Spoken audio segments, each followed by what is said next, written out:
teas as a chelating agent for iron. Teas contain chemical compounds called tannins. They are responsible for giving tea its color and bitter flavor. These compounds bind iron in the process of chelation, making iron more difficult to absorb during digestion. Iron is needed to produce hemoglobin, myoglobin, and some hormones. In this slide, you can see an example of a chelation process using EDTA since we can't find one for tannin. The reaction between the iron and chelating agent produces an iron chelate or precipitate. Every type of tea has different tannin concentration. White tea usually does not contain tannin, and if it does, it has very little. Green tea usually has about 2.65% per gram.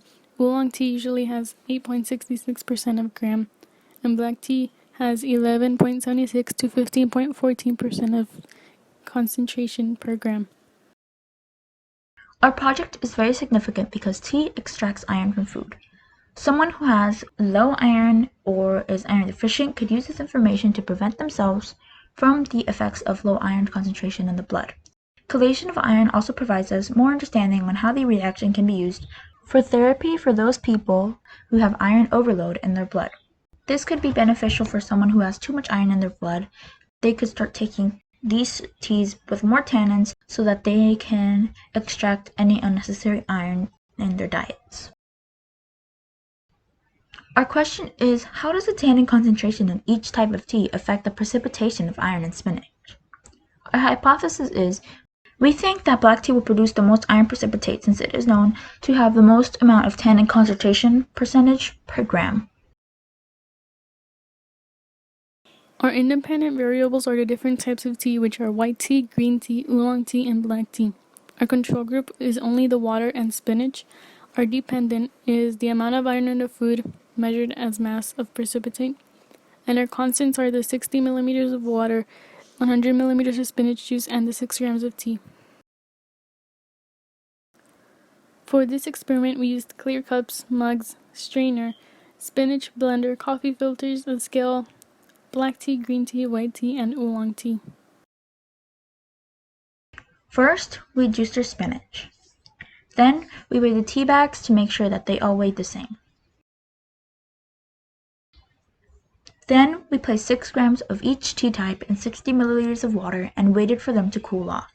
We repeated the procedure for the other replicate. After that, we placed 100 milliliters of spinach juice and 60 milliliters of tea and waited for 3 hours.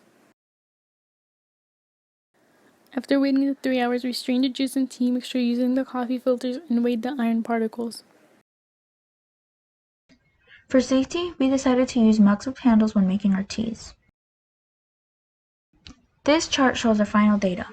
We have a spot for each tea type and each trial, and then our last section is for the mean of the grams of iron found in our tea. We also include data for our water trial. The image in the left shows the amount of iron that formed in the black tea, and on the right we can see the amount of iron that formed in the green tea. But the black tea has a lot, which is what we expected, but the green tea has very little. This is another image showing the iron intake in our tea. The top 3 images are the trials for the oolong tea, and the bottom 3 images are the trials for the white tea. The object being weighed is the iron found in the teas. This chart is comparing all of our final data. As you can see, our water did not collect any iron samples. This could not have been possible considering water does not commonly contain tannin, therefore the process of chelation would not happen.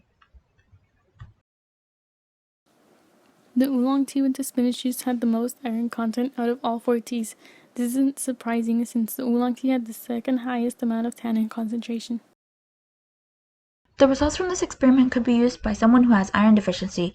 This information could help them because they could switch to teas that have a low amount of tannin in order to intake a regular amount of iron in their diets. People who are low in iron should avoid drinking teas while eating, since the tannin in the tea can remove the iron from their food. This is a reference page with links to where we gathered our information.